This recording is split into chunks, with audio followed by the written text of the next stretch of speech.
Start the recording. Started. Good afternoon, everyone. I am Dr. Jerusalem Rivera-Wilson. I'm the Director for Professional Development and Continuing Education Studies for the School of Education at the University of Albany. I thank you all today for joining us as we discuss When Home Becomes a School, Ideas for Families. We have a panel that will be joining us today to share their experience as they are grappling with this themselves. And we'll be doing some self-introductions. But before we get started, I'd like to turn this over to Dr. Dean Jason Lane. He is the Dean of the School of Education at the University of Albany, and he has a welcome for you. Dr. Lane. Great. Thank you, Jerry. Welcome to everybody. We're delighted to have you here for this important conversation.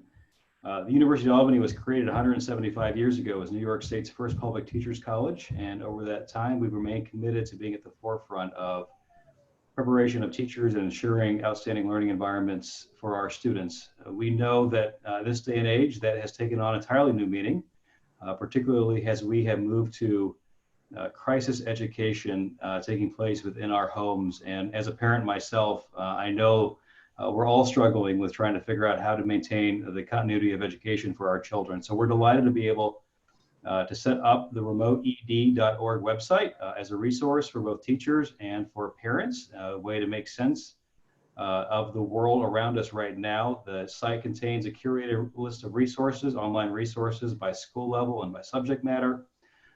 But we also thought it was important to be able to continue these community conversations, to bring experts into conversations with individuals that are grappling with the crisis at home and within schools. And so I'm delighted to be able to welcome you to this conversation. And with that, I will turn it back over to you, Jerry.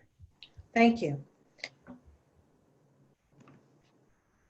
So let me share with you the agenda. And I apologize, but for some reason the next button was not working. So with that said, we will have about 50 minutes or so to discuss this topic. And we certainly, if we feel that there is a continued interest in reference to this topic, we will bring it back again and so that it allows for this community to continue to engage.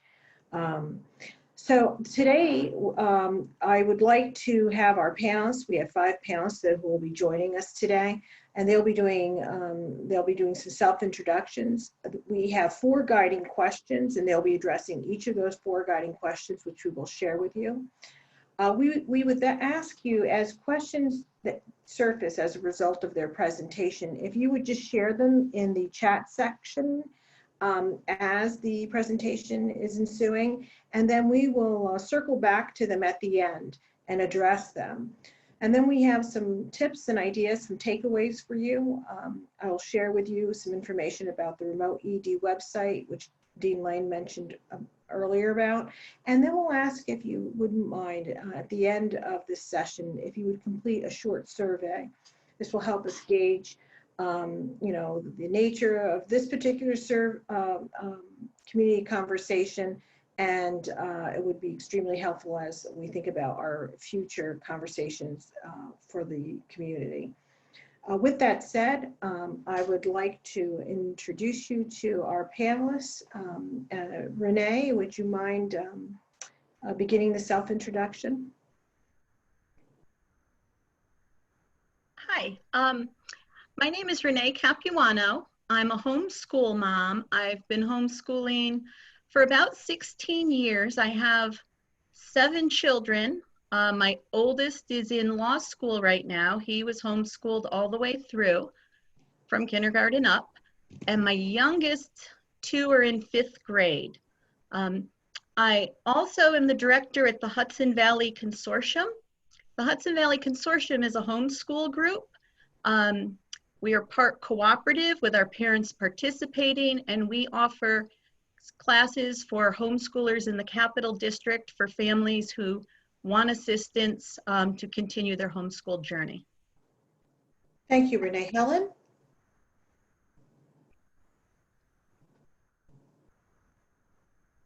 Helen, are you with us? Amy. Hi there, I'm Amy Heisek. I am a public school teacher at CNS High School just north of Syracuse, New York. I'm also the education coordinator for the New York State PTA, and I was honored as the 2017 New York State Teacher of the Year as well. So I'm a teacher. I also have a 9-year-old who is currently in 4th grade, who has her desk right behind me in my office. So as I am transitioning to online school for my own students, as part of New York State's continuing education while we're all shut down, I also get to play homeschool to my daughter 2 feet behind me at the same time. Thank you, Amy. Helen? Hello, can you hear me now? Oh, certainly. Okay, great. I'm Helen Hagan. I've homeschooled for 25 years. I have 9 children. My oldest is 30 and my youngest are 2 just started college this year. I was a teacher before I started homeschooling. I ran the Hudson Valley Consortium that Renee just spoke about for 14 years, and before that another program for 10 years. Thank you, Helen. Catherine?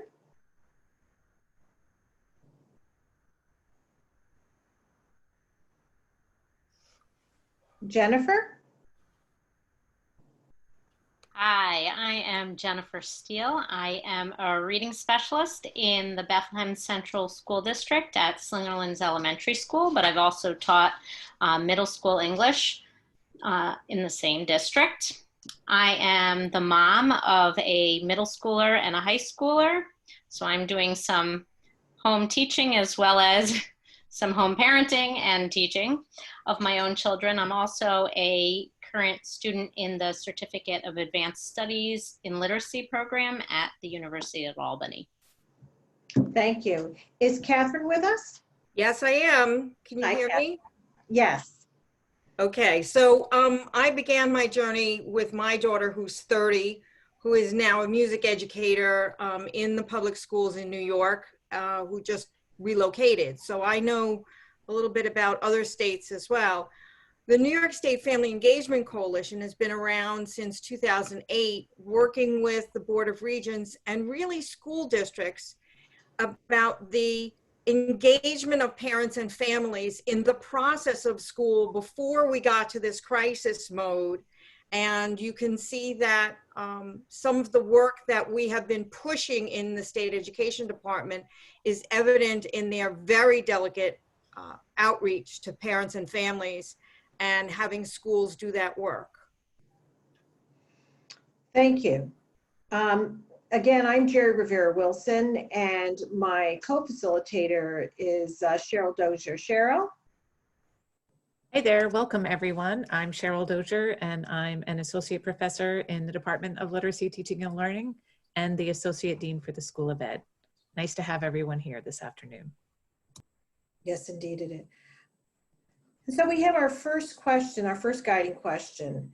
And I am I have 2 laptops here I'm navigating. So for parents who are not teachers, I'm asking the panelists, how can they help their children grow and learn at home? And Catherine, would you mind starting the conversation? Sure. I think one of the starting points is that parents are naturally their children's first teacher, and we sometimes forget that once the children enter preschool or kindergarten. They think that there's some magic that they don't have in order to help children learn. And really, children learn by observing and participating. So the natural things that you do at home, chores, cooking, arts, games, all of those things really do help children to learn and grow. And I think the best thing that parents need to know is they're learning. If you can demonstrate to your children you're learning all the time and you're not always good at this, it gives them the freedom to learn that they can be uncomfortable as they're learning and get better over time. Thank you. Renee? I would agree with everything that Catherine said there. This is a great question. We get this very often with new homeschooling families. I'm not a teacher. How can I get through this? Can I really do this?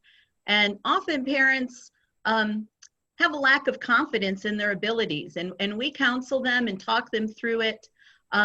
there are lots of homeschooling models.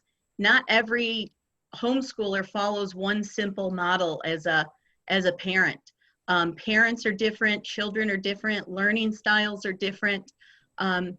So as a non-teacher, as you're setting up your schedule and how you're going to approach this time educating your children at home, you should be looking at lots of different resources.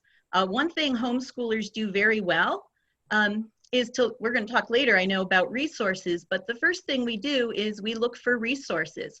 If you're not a math teacher and have a math background and you're feeling like you need help teaching your children math, find resources. There are resources online. There are people in your community and probably in your very inner circle of friends and family who can help you with that. And so that's one thing that homeschoolers do, who are not teachers. And most homeschoolers are very successful. Their children go from kindergarten all the way through up into college, starting on a homeschool model. And I would really encourage anyone who's new to this, homeschoolers really think and plan and consider before they start homeschooling. And so many people have been thrown into this home educating situation right now. This should be a time where you offer your children a lot of patience and grace and offer yourself a lot of grace. You may not be an expert in all of these subjects. Work on maintaining those relationships your students already have with their teachers. Those are the people they've made connections with. Those are the people who have been their primary academic contacts. Whatever sources your local school district is offering you, take advantage of all of those before you start reaching out for more help beyond that. Helen, do you have something you wish to add to that? Yes. One thing I've talked about to parents for decades is that I actually don't think it helps to be a trained teacher before you start homeschooling. And I know that seems really shocking, but of course I did that. But it's not necessary to homeschool like you're in school. And if you can sort of take away from that and think of the analogy that maybe when you go to school, you know, when I was a teacher, certainly I viewed myself as a pitcher pouring the water of knowledge into my students. And, you know, hopefully I was very successful at that. But as a homeschool parent, really, if you think of yourself more as a coach that's helping your child find the resources to figure out how to fill up their glass of knowledge themselves, it becomes a much less stressful, more organic process. And if you can instead look at homeschooling, plan for success, plan what you're going to do, but work with your child in the same way that you would work at home with, like people said before, anything you were going to teach them, I think it would take a stress off you. I know people that I've talked to that are friends from church or whatever, a big thing that they're having trouble getting past is the idea that they're not teachers. And yet, people have helped their children with their homework forever. We've all taught our children how to potty train, and there wasn't one way to do that, right? You didn't have to have an expert come in and teach that. So if you can just start thinking about it as an extension of who you are as a parent, and this sort of process of you're working together to figure out how to make this happen through a variety of ways instead of sit down, we're going to do school from 9 to 5, I think it will really remove a lot of stress.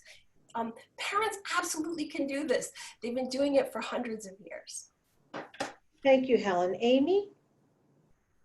Well, I'm trained as a teacher, and it's really still a transition for me to now be the instructor for my child. Navigating that difference in relationship is definitely a little bit different. One of the things, though, that has worked pretty well with us is just modeling. You as an adult, as a parent, model how important education is in learning and reading and exploring. Find ways to embed math lessons and, you know, life lessons in stuff that you're already helping them do. You know, have them help you cook and turn it into a math lesson. And so you do fractions and you do cups and you do, you know, all those things. And so that's what we've tried to do to kind of transition into, you know, something that I know that my daughter wants to learn anyway, and find a way to sort of tie, okay, so what's a skill that she needs to have at this level, that she's in 4th grade? What are the 4th grade math things, and what are 4th grade reading things? And, you know, how can I help model by my own learning, or during the daily tasks that I have her help me with around the house? How can I embed some of those experiences and some of those you know, learning experiences in things that she is helping and that we are doing as a family already. Jennifer, do you have anything you wish to add?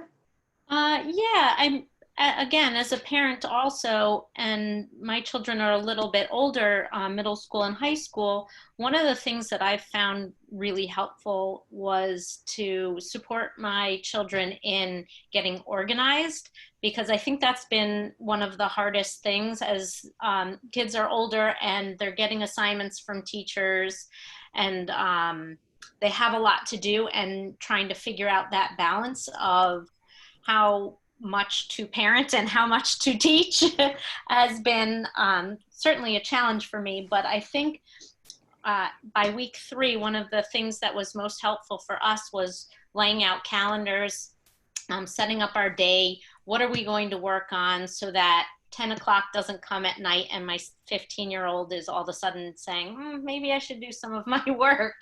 So I think helping your child organize their day, even their week, what it's going to look like, so that they can plan for time out, for getting outside, for you know, playing games, doing things as a family. But I think organizing and planning was really something that was really helpful for us as a family. Thank you. I want to thank you all. Very rich suggestions. And as we transition to second question, what suggestions can you share on how to help children emotionally transition from being educated at school to home? And I'm going to ask Helen if you wouldn't mind leading that question. Sure. I don't think there's one right way to do this. And people, you know, this is a really new thing, that people are homeschooling that didn't pick to homeschool. And so that's a really different thing. But basically, I think that the big thing that has to happen is that you present the day in a way that the day is an emotionally positive experience for your kids. And so I'm just going to kind of go through the real specifics of how that could look. So if, you know, rather than all the different scenarios you can think of, one possible thing that really works well for homeschoolers is that when you start, you're not just kind of ambling into the start. So when you start your day, you're starting it in a positive way where you're listening to your children and they're listening to you. So, you know, if you are a person of faith, you might start with a prayer together. Maybe you're going to tell a joke together. Maybe you're going to talk a little bit about the day, and then you're going to let them tell you how they're feeling, you know, what's going on with them. Maybe they're going to journal it, so that both you've expressed your feelings, they've expressed their feelings, and you're not starting out with people feeling angry or unsettled. You're going to start really positive. And then, as our last speaker just said, I really think the key to feeling that comfort with homeschooling and talking to friends who've never done it before is helping your child really understand what that day is going to look like. And so it's you have to figure out what works for you best. So there's certain strategies that families that homeschool have done through time. So one is, if you have younger children or you have children that have a harder time focusing, is what we call the 30-30 split. So you're going to work 30 minutes of intense effort, and then you might let your kids go play for 30 minutes. And even though that seems like it's counterintuitive, a lot of people find they just get a lot more out of their kids that way. Each time they're fresh, they're not stressed, and especially in this situation where, you know, they're not used to it. With older kids, it can work where you pick some other period of time. It could be an hour, it could be an hour and a half, and then they have a half hour where they're going to talk to friends. Maybe they're going to Skype their relatives, whatever, so that there's a break, but they know how that's going to look. Now, some people will find it works even better if you set it up more like a school where there's a half hour, an hour, but there's even another idea that works often, and this is just the list. So a family starts out where each child has a list for the day. There's not actually time limits on it, but there's still an idea of these are the things we're going to get through this day. So whichever, and there's lots of other ones, but say you pick 30-30, you're telling your kids at the beginning of the day, look, we're doing 30 minutes of this, then 30 minutes of that. And if a child just can't get any work done in that time, then they might have to do, quote, homework. So when other people are watching a movie or they're having a family game time, maybe that child still is finishing their work. And then the other thing is, how are you going to go about this day? How's it going to be? And I think one thing that I'm finding is that people are thinking that homeschooling means that you just showed the kids what they were going to do and they were going to magically do it by the end of the day. And that's a pretty hard thing to come into from school. So here's some different ways that this could look. One is for some kids who are stressed or they haven't done this before or they're just starting homeschooling, sometimes it's better to look at yourself like a mentor monitor. And so after you've explained the topic to your child might be working through their math and you're sitting there reading a book or correcting papers, but you're right there to help them if they need it. So that's one way.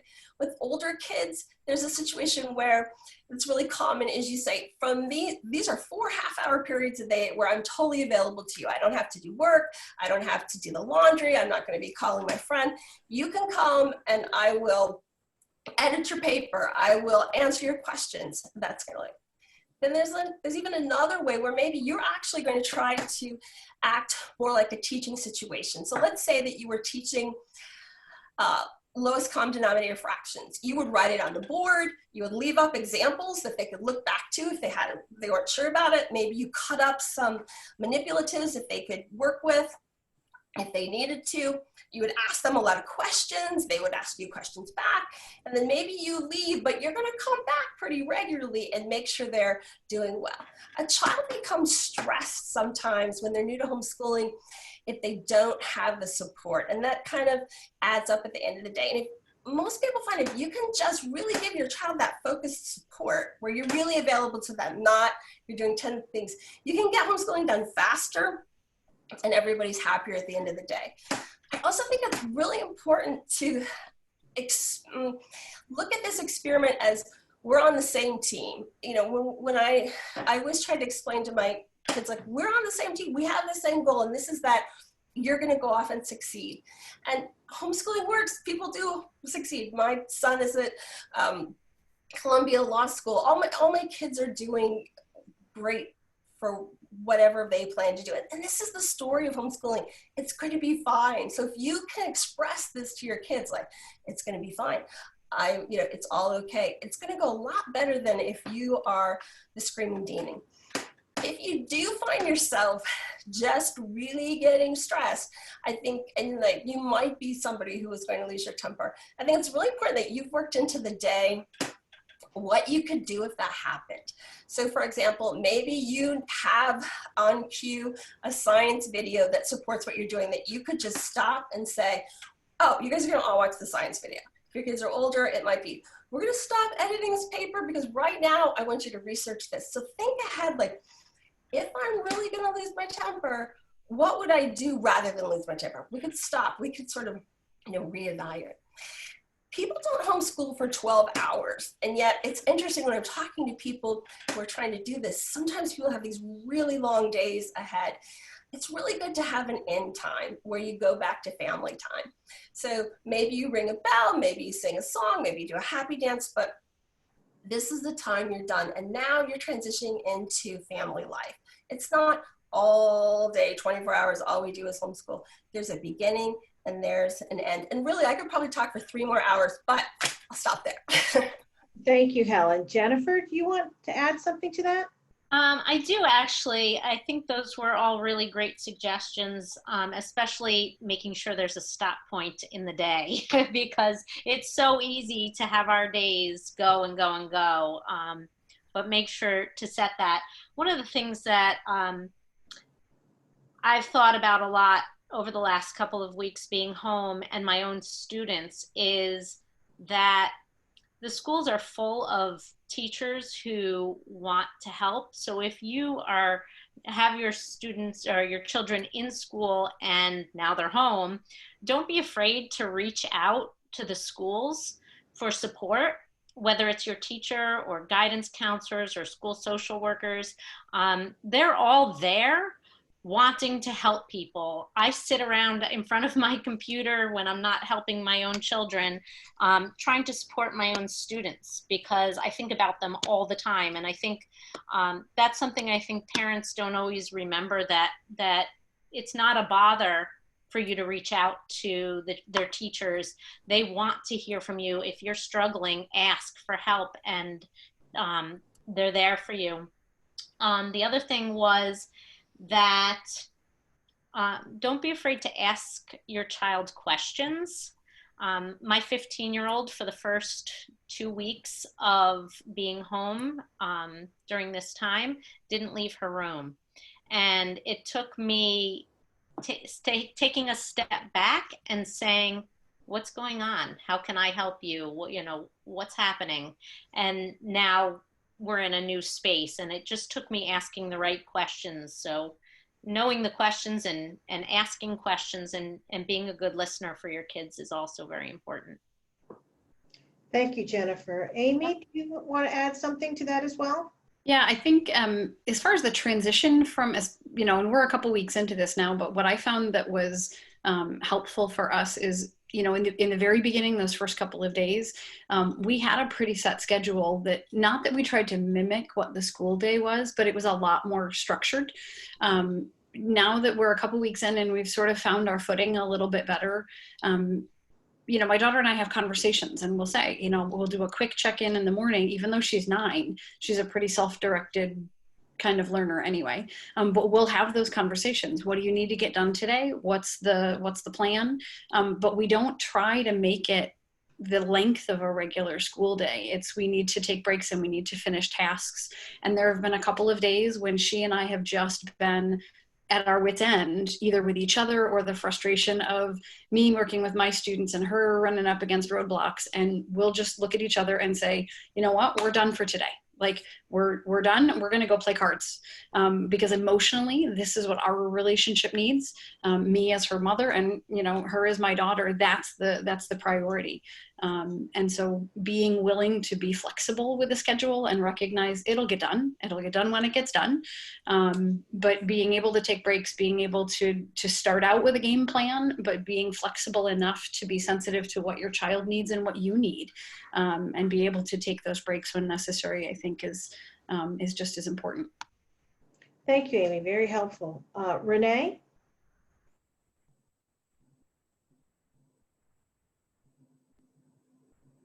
Renee? Catherine? I think I would add 2 things. One is that, having watched school these days, very often educators or teachers teach in a solid instructional 10 or 20 minutes, and then give 10 or 20 minutes of independent practice, and then offer a break, because the brain needs a break. So I think that's the first thing, and both parents and children need a break. But I think we also need to be sensitive to the grieving that children are doing for the relationships that they need to move virtually instead of intimately.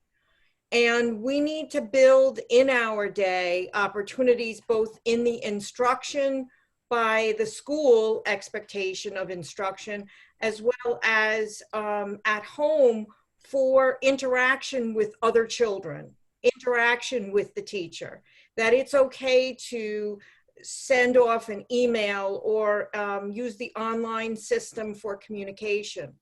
I think the third thing is that we need to help kids facilitate, write down, get onto a piece of paper the sadness of not being able to have a field day. To express what frustration looks like for them, as well as what learning process looks like for them, and have a dialogue between the teachers and the families and parents at home, because very often the tolerance level at home for frustration is much lower than it is in the classroom. And at home, children are very exposed one-on-one to their parents in a way that they're not exposed in a classroom. So I think everybody needs to be in conversation about what does it feel like where you are and how can we make it better. Thank you, Catherine. Renee, I'm going to circle back to you. Yes, thanks. Thanks, sorry. Yeah, these are a lot of good things everyone is saying, and this is really the experience of homeschoolers. One thing that I would emphasize is taking care of yourself. If you are looking for your children to have an emotionally positive transition during this time, you've just become the sole source of their support. They don't have that outlet where they're leaving the home and they're going to school all day. They're one-on-one with you and with the other members of their family. So you want to be the example. You want to stay positive, like the other panelists have said. And I would talk to them about readjusting your expectations. And the goal right now, maybe the goal is not to be getting straight A's all the time. That this is a transition, that you're adjusting, and you may have to keep readjusting the longer this goes on, reworking what has been working, what hasn't been working. The suggestions for frequent breaks. For homeschoolers, we have to report our hours to the state, and we have a certain number of hours that we have to get in. But those hours, as some of the other panelists have said, do not have to be from 9 to 5. If you're setting the expectation for that day, today is the first sunny day we've had in a week, let's go outside and play for 2 or 3 hours. And instead of game time later, we'll be doing our schoolwork. Those are totally acceptable. And you can express that to your children. And another thing is, you know, we've been hearing a lot about how they're going to be so far behind if we don't keep up as parents, or these are going to be major setbacks. They really don't have to be. And communicating that to your children, that their academic goals and their academic life has not been ruined. That you're going to keep up, that if you do get behind in some things, there'll be opportunities to catch up on that later. You don't want your stress with how their academic progress is going to be thrust upon them and giving them extra stress while they're trying to keep up, and they're missing their teachers and they're missing their friends. At the consortium, we meet 2 days a week. So our students are feeling that same sort of isolation that our public and private school friends are feeling. But we haven't missed a day of school. We immediately got online, and we've been emphasizing things I emphasize to my homeschool students when I'm teaching. I teach in 90-minute blocks with them, is to focus on the things you can do at home now that you couldn't do when you were in school all day. So at the end of each class, we have a show me your pet time. That's the kind of show and tell you can't do at school. So we make things fun, because I know those kids are feeling the pain that they can't see each other. They're so excited to be on Zoom or one of the other video conferencing programs. And so if they don't have a pet, maybe they run outside while their mom holds the camera and they do some cartwheels for the class. And it gives them a way to stay connected even though they're apart. And they leave the class much happier. And I know my children at home are seeing that when they maintain those connections with their friends and their teachers during this time. Thank you. A lot of wonderful ideas for this particular question, so thank you very much. And we're going to transition to the third question. Excuse me, for some reason I'm showing more than I should. The guiding question number 3 is, how do you balance being a parent and your child's teacher at home? We've touched a bit about that already, but if you could elaborate a little more, and I'll ask Amy if she wouldn't mind leading that. So navigating that balance has been a bit challenging, and we're, like I said, still finding our footing. I think it really has to do with having a conversation with your child and being honest with what you need from them and listening to what it is that they need from you. You know, having the schedule that we usually set usually at the beginning of the day or the beginning of the week, and checking in as far as what she has due and what assignments that she has due and how much help she needs from me to complete some of those.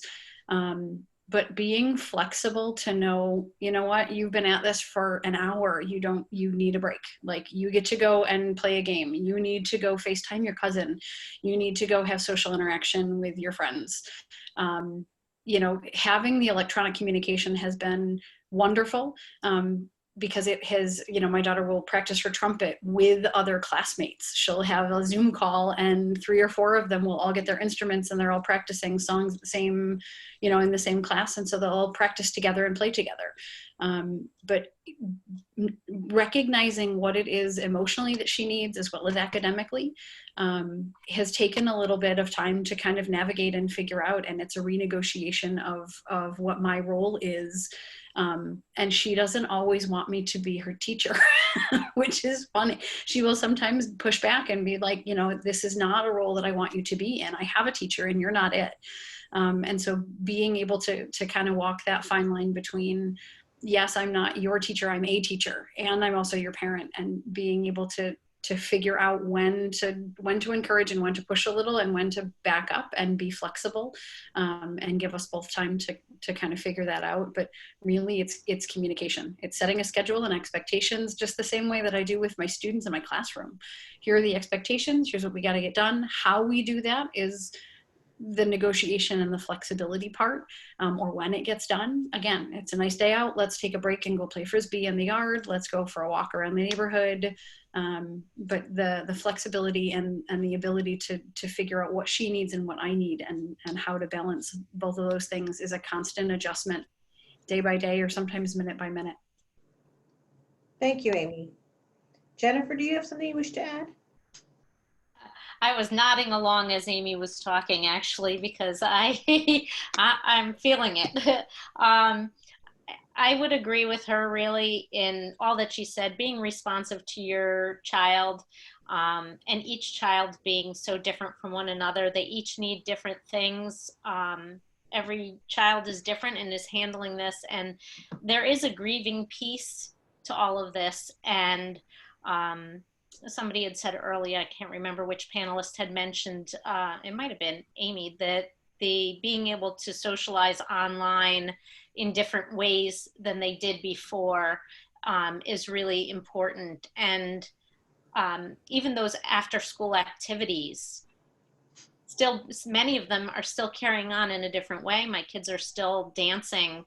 They're taking online dance classes, some with their studio and some with other studios that are offering dance classes, and being able to do some of those fun things that they still want to do and enjoy doing them. And they're so social, and being able to do those things socially. But I think paying attention to your child's emotional state is number one, because this is hard for all of us as parents, as those of us who are teachers who are home. This is really difficult for all of us. And if we're having a hard time, then most certainly our kids are having a hard time too. And we just need to watch and listen and learn from them as well. Renee. Yeah, during this time, your roles, they do sort of morph into each other. You were the parent who was supporting the teacher at school, and the teacher at school was to being the primary educator. So there's this overlap, and you may have to become a different kind of parent, and that's okay. There's going to be things changing in your home and the way you approach things. Maybe before you were just there to enforce that they got their homework done, but now you really have to turn into more of a coach and supporting your kids and how they're going to learn and how you're going to get these tasks done. And maybe your model is going to be where you homeschool for a certain time, and that's when I'm your teacher, and then when we turn off our homeschool day, then I'm kind of back to your mom, and we're doing family-friendly fun things. And taking care of family responsibilities. Or maybe you're going to keep that approach where we're always learning and we're always educating. So it's time to make dinner. And I'd heard one of the panelists talking about how they've started turning that into a learning activity when you're measuring the ingredients and you're planning the costs in the meal. Homeschoolers do that all the time. So you want to keep things positive, and you want to keep a passion for your children for learning and turning those everyday things into learning opportunities where perhaps you weren't thinking that so much before because your kids were at school and that's where they were learning. But these roles are going to overlap, and they always have kind of overlapped before. But don't be afraid to be a different kind of parent, or if things aren't going the way you expected, to readjust and keep readjusting as you go along. Thank you, Renee. Catherine. I think one of the things that we need to remember is balance is a tension between positive and negative. I often think of a heartbeat. If the heartbeat is flat, you're dead. So you're struggling in between, I'm doing it right and I'm messing it up. And I think that one of the things that you have to do as a parent is create some sort of signal for your kids as to when you're being the teacher and when you're being the parent. My niece said, at one point in the last couple of weeks, she turned to her kids and said, if you're behaving like this in school with your teacher, we have a big problem. So I think keeping a sense of humor is important in the balance, but also don't be afraid to reach out for help. Teachers and parents are still all figuring this out, and we can help each other. Really reach for help. Thank you. I'm going to transition to question 4, and because we're running a little late, so the guiding question 4: it takes a village to raise an educated child. And I think you've heard that many times. What cooperative ideas can parents consider in sharing expertise and resources? And I'm going to ask if Renee wouldn't mind leading that. Yeah, thanks, Jerry. When Jerry and I talked and I saw this question, I was very excited about this question because this is really what homeschoolers do. One of the myths about homeschoolers may have been in the past that we're sitting home and we're isolated with our books, and the only time we leave our houses is to go to the spelling bee or something like that. But modern homeschoolers are much different. We are always looking for opportunities to be connected to our community. Homeschooling is not a closed community. We're very much an open community, and we take advantage of every resource. And like I said before, start with those resources that are close to you. Maybe you'd never thought about Uncle Bob helping out with math. Think about the people in your family right now who are already invested in your children and may want to lend a hand to help you out, to video conference or phone calls with your children to help them with their math problems. And then start reaching out further. You have your school district and whatever resources they can give you during this time. And coworkers, think of coworkers. Maybe you know someone who had a background in music at one time and you hadn't really thought about it, but you talk to them and they can help your child. Maybe they want to start a little online music group with them. And then reach out, start thinking to our wider community. And this applies really now while we're social distancing, but also when we're not social distancing. We live in the capital region. There are so many academic institutions. And the people at those institutions are so ready and willing to help your students. We have various professors from different colleges that help us in the homeschool community. And sometimes you think they're busy and they may not want to help, but they would love to have opportunities to teach and be involved in other partnerships in the community. And it's really about partnering with the people around you. And as a homeschooling mom, I don't have any talent in art or music. I don't have patience to do cooking lessons. So I find people out in the community who can do those things with my children, who have those skills or those talents. And we work together so that my children as homeschoolers can grow up to be well-rounded people that my goal when they graduate is they're prepared for whatever pursuit they want to. And we're graduating people from the consortium that are students that are going on to do so many different things because they've had the input of so many people. And we do that as a consortium. We start with our own parents, and then we work our way out to a wider circle of people who could have input and help our students. Thank you, Renee. Catherine. So I come from the public school arena, which means that parents have already got networks on Facebook or neighborhood people that they connect with. Libraries. Libraries are tremendous resources, and right now all the gateways to libraries are open. One of the other things that I do is I research in Edutopia, EDUTOPIA, and MindShift, MINDSHIFT.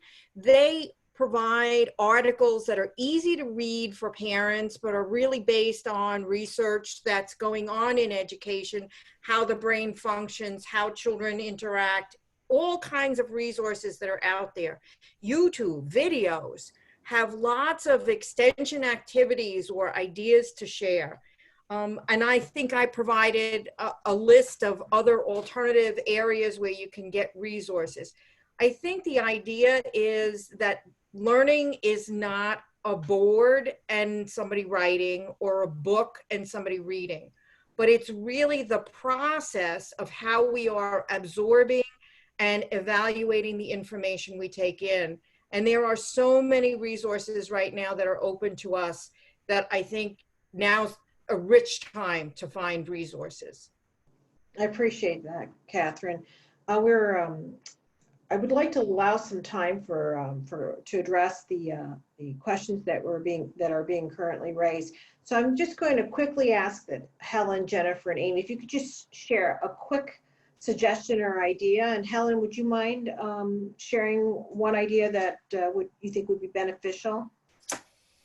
Yes. So a lot of what Renee said is exactly right.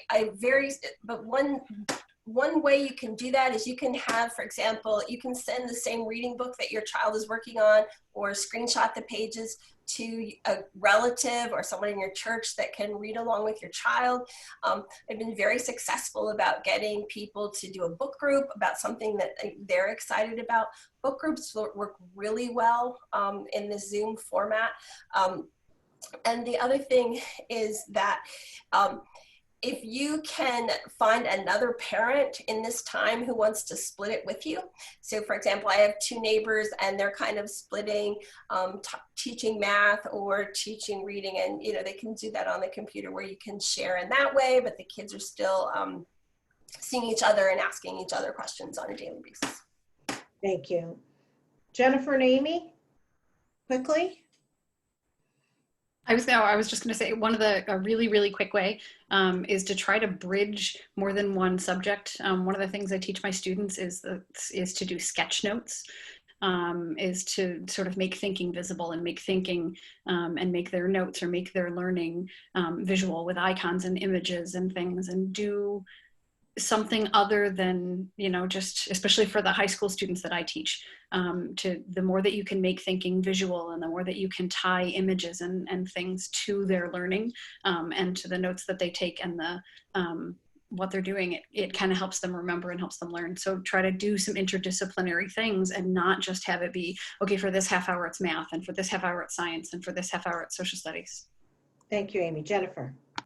I think all the ideas that were shared are really great ones. The only other things that I had were, this is a really awesome time where families can share writing and kids can share writing across, I can send, my child can write a couple of sentences or start a story and email it to the next person, and they can email it to the next person. And so not only can you have reading clubs, but you can also have writing clubs through Zoom or Google Meets or whatever online format you have. It's also a really great time to have lunch dates. As a public school teacher, I've been having lunch dates with my students every day in a different group each day, and just sitting around and playing games while we sit and eat lunch, share talents and things like that. This is a good time to do all of those things. Thank you, Jennifer. Yep. And so I'm going to turn this section over to my colleague.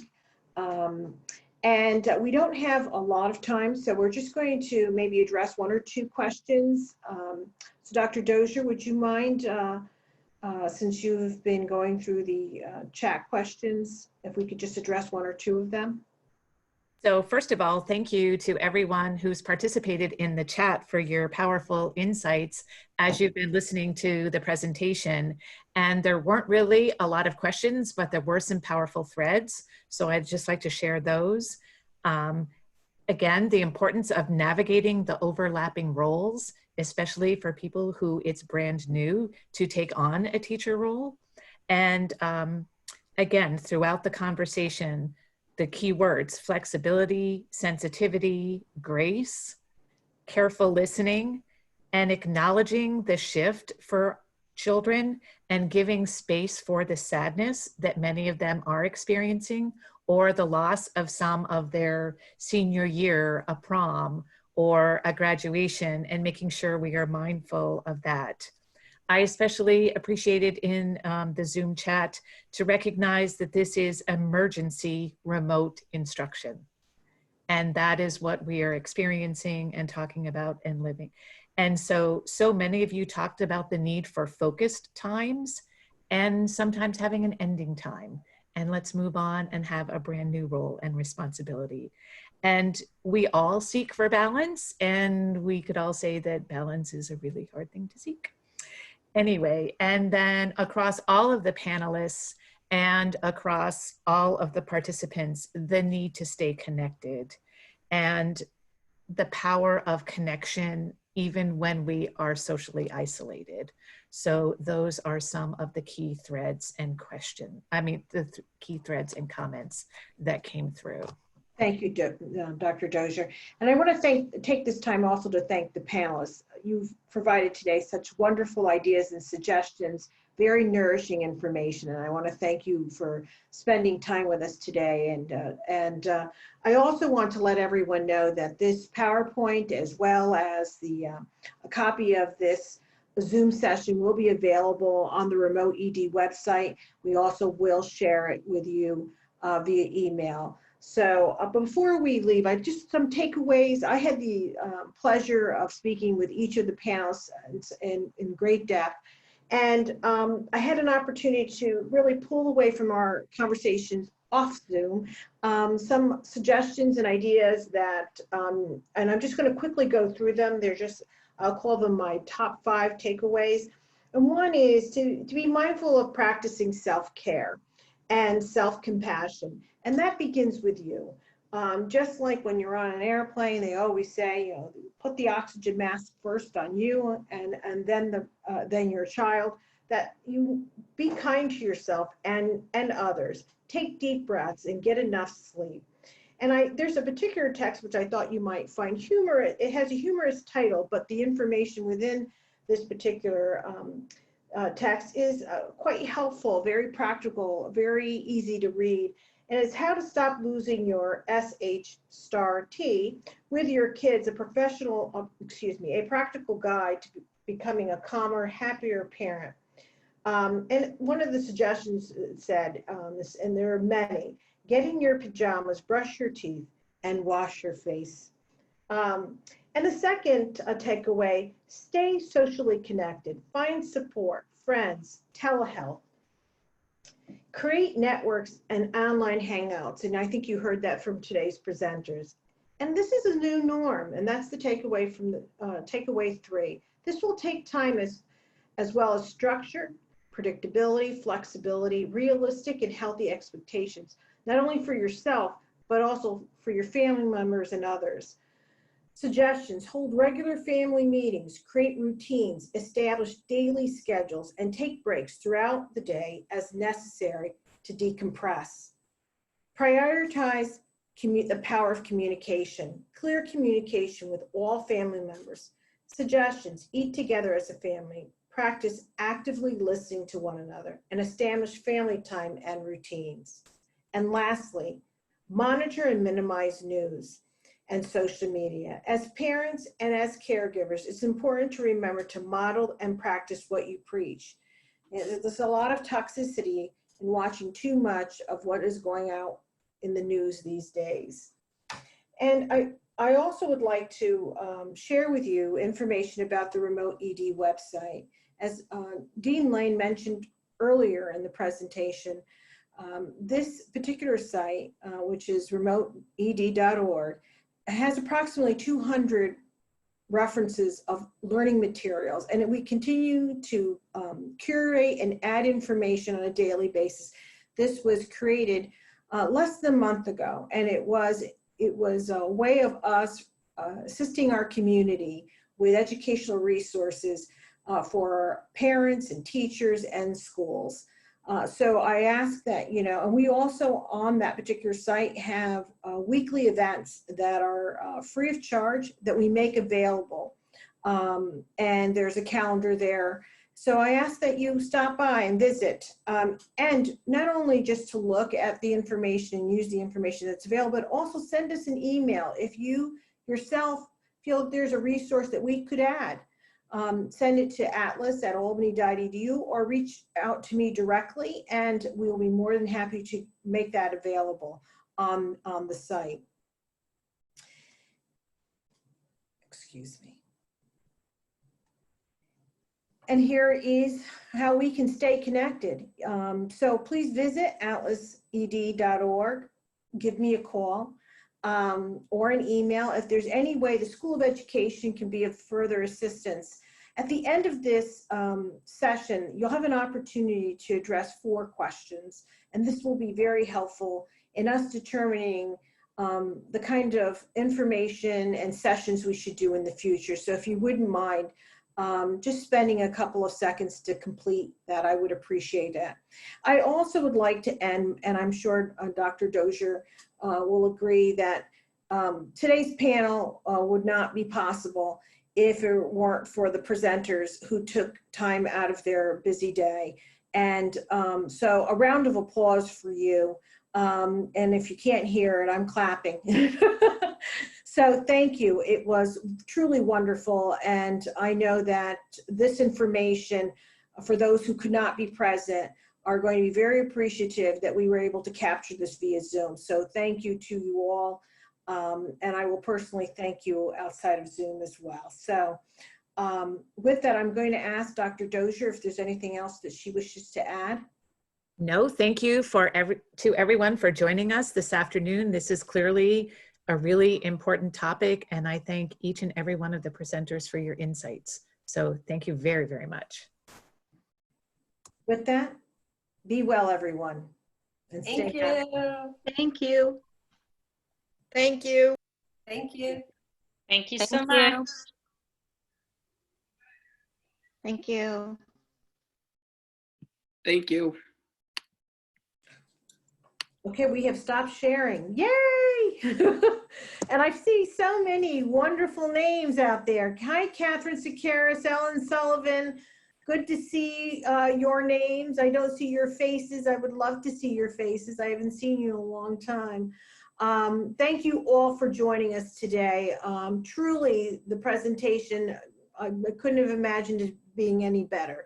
The various perspectives presented today